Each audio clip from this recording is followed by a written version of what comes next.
De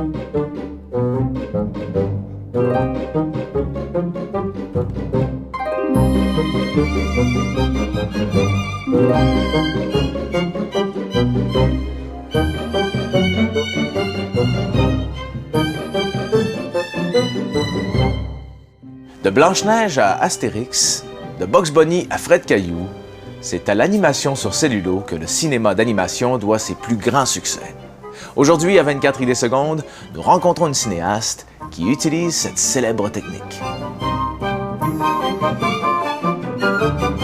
On ne peut oublier les dessins animés que nous ont donnés les Walt Disney, Warner Brothers, Hanna-Barbera. Ces films étaient le fruit d'une armée de travailleurs, dessinateurs, intervallistes, encreurs, gouacheurs, au service d'une grande industrie et d'un nombre astronomique de cellulos.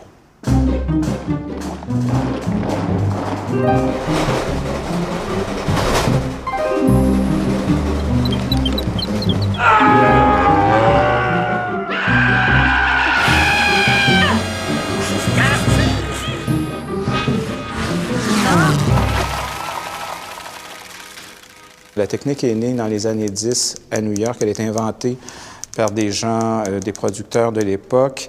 Et c'est une technique qui permettait d'accélérer le travail du dessin animé. Et comme le travail est partagé entre différents supports, donc entre l'exécution des dessins, des feuilles de décor, tout ça, ça permet de séparer le travail. C'est donc une technique industrielle. Et dans les grandes années du long métrage sur cellulo à la Disney, il pouvait y avoir des équipes de plusieurs centaines de personnes qui travaillaient à la préparation d'un long métrage. Mais le procédé, qu'il soit utilisé pour un film d'auteur, un film artisanal ou pour un long métrage industriel est le même. C'est-à-dire que l'action est peinte sur un décor, le décor reste le même pendant toute la scène, il ne bouge pas, donc il est utilisé une seule fois. Et ensuite, sur différentes couches de cellulo, on sépare les éléments de l'action.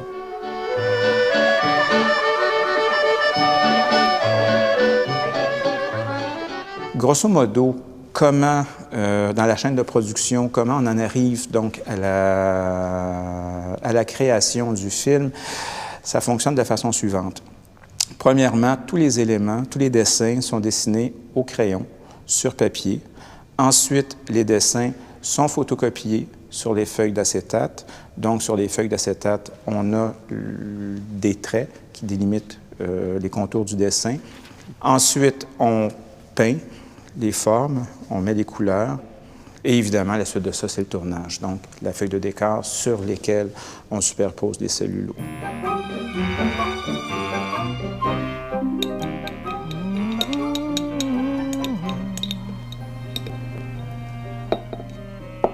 Si cette technique a été abandonnée au début des années 90 au profit des systèmes d'animation par ordinateur, certains cinéastes travaillent encore sur cellulo.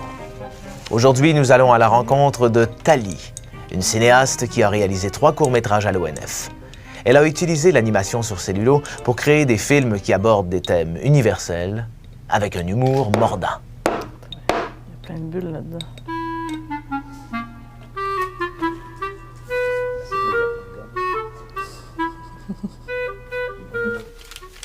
Donc, il y a un dessin pour le décor, il y a un dessin pour les personnages, il y a combien de dessins pour une même image? Ça dépend? Mais attends, ça varie? je vais vous montrer. Attends, passe-moi l'autre botte. Bon. OK. Comme ça, ici. Ça, c'est pour une scène. Donc déjà, premièrement, qu'est-ce que tu fais? C'est que tu décides, qu'est-ce qui va se passer dans la scène? Dans cette scène-là, la grand-mère joue l'accordéon devant un restaurant. Donc, tu fais ton arrière-plan. Puis après, tu places tes personnages dans la scène. Donc ça, tu vois, il y a mon arrière-plan, ma grand-mère qui joue l'accordéon. Ça, c'est le petit banc pour sa biquette. Et la biquette qui est là. Puis en fait, les personnages, eux, ils sont en arrière parce qu'eux, ils sortent du restaurant. Donc, tu vois, j'ai dessiné la porte sur leur niveau. Ah oui, d'accord. Puis eux, ils sortent du restaurant. Donc, ça, c'est repégué ici, là, pour que ça... Puis le caméraman, lui, il suit les instructions que tu as écrites ici sur ta dope sheet. Donc, mettons, grand-mère, là, les personnages, ils rentrent au cadre 68. Ta grand-mère, c'est un cycle, donc elle reste sur place. Puis lui, il suit, tout ça, c'est tes cadres. Puis lui, ici, il suit ces instructions-là, puis il tourne ton film, en fait. En fait, il photographie. Oui. Il photographie chaque plan. Oui.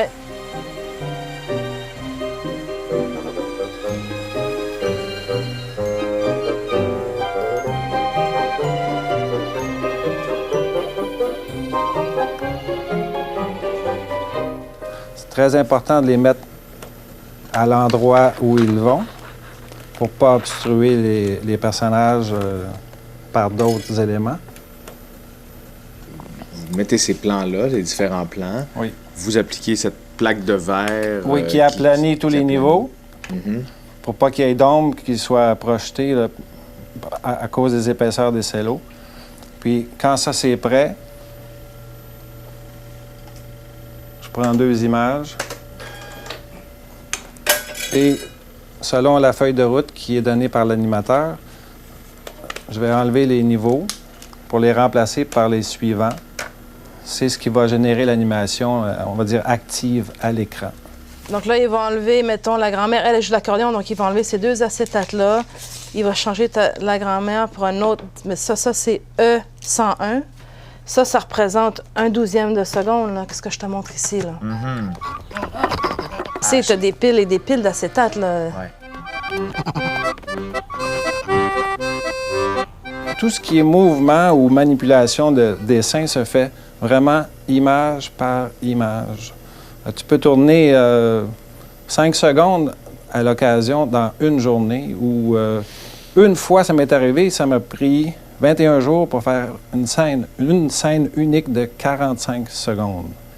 Et il n'y avait pas de place pour l'erreur, sinon je perdais mes 21 jours de tournage. Oh là. C'était difficile ici. Oui.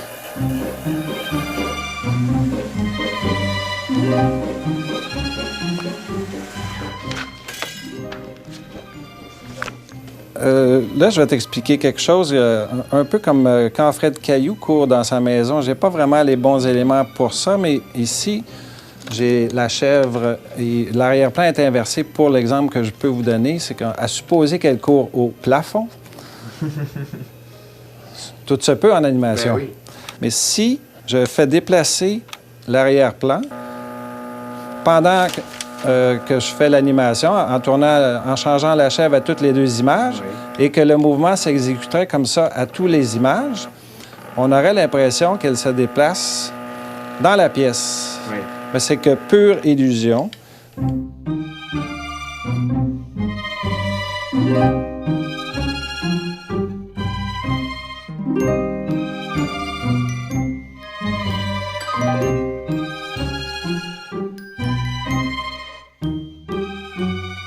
Une des caractéristiques esthétiques de l'animation sur cellulo, c'est que c'est le plus souvent des éléments graphiquement assez simples qui se retrouvent sur des décors très élaborés. Comme la feuille de décor ne sert qu'une seule fois, qu'elle n'est faite qu'une seule fois, on peut se permettre de faire un décor avec plein de détails. Mais pour les éléments de l'action, comme ils doivent tous être peints, dessinés, image par image, ça nous oblige à aller un peu vite dans les détails et à pas trop mettre de détails. Ce qui donne cette esthétique caractéristique du film d'animation sur cellulo, que ce soit chez Disney ou même dans certains films de l'ONF des années 60, c'est-à-dire on voit des décors très élaborés sur lesquels évoluent des formes assez simples et aux couleurs assez simples aussi. Il y a donc une séparation esthétique à l'œil, moi je trouve, entre l'arrière-plan et les éléments de l'action.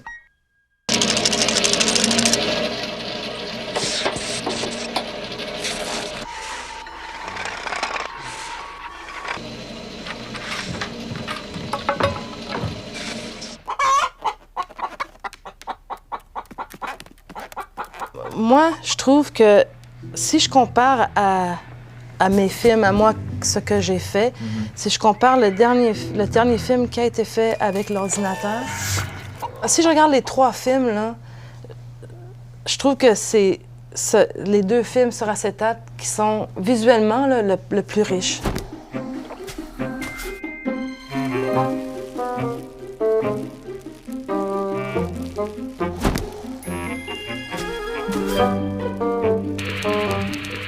Moi, moi, ce que j'ai aimé de cette technique-là, c'est, bien, premièrement, peindre les acétates, c'est quelque chose de très zen. Ouais. OK? C'est bien relaxant dans le sens... C'est la peinture, elle est super onctueuse. Ouais. Puis t'es là, puis t'appliques derrière tes dessins. J'aime le côté bien terre-à-terre de ça. C'est-à-dire que t'es en contact direct avec ton film, là. Avec ta matière. Avec la matière, puis c'est ça, avec tes dessins aussi, Ouais. t'es en contact direct. Puis ça aussi, cette technique-là m'a donné aussi une indépendance. Parce que c'est très simple là, comme technique, là. T'as pas besoin de technicien pour déboguer l'ordi ou des affaires comme ça.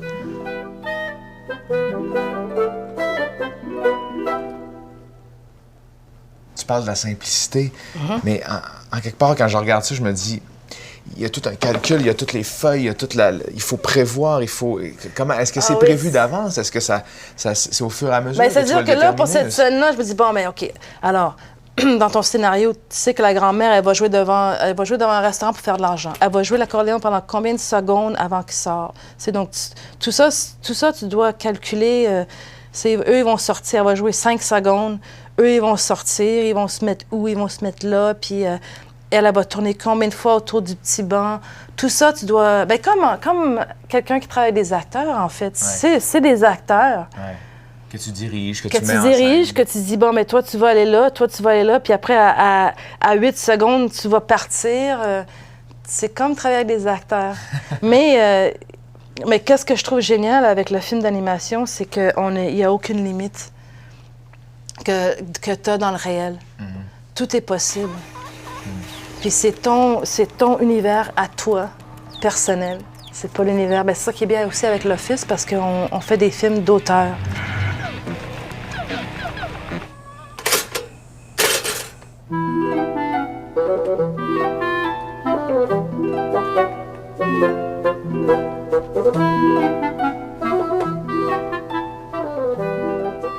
Au tout début, quand j'étais ici, il y avait le festival d'animation à Ottawa. Puis c'était tout un monde que je connaissais pas, le monde d'animation. Puis il y a un gars de l'Office qui m'a dit, tu devrais venir à Ottawa au festival d'animation, tu vas voir, tu vas aimer ça, tu vas voir plein de films. Ouais. Puis moi, je m'attendais à un festival de films. Déjà, je m'attendais à que ça soit bien snob. Donc j'arrive là-bas, puis là, c'est des festivals d'animation, c'est des réalisateurs qui font des films d'auteur. Puis quand j'ai rencontré ce monde-là, tu sais, parce que tu vas voir des films, après tu vas prendre, tu sais, t'es tout en... On est comme une garderie, là, tu sais, on se fait tout en gang, on va manger au restaurant, on va ici, on va là. Puis quand j'ai rencontré ce monde-là, là, je me suis dit, moi, je veux faire partie de ce monde-là. Je veux faire partie de leur monde. Parce que je trouvais que c'était des gens sympathiques, simples, pas prétentieux, drôles.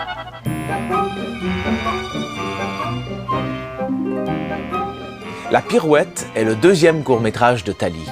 Armée d'un humour tranchant, la cinéaste illustre la distance prise par le consommateur avec l'origine de sa nourriture. Prêtez attention aux traits vivement esquissés et aux couleurs qui rendent presque vivants les dessins.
Thank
you.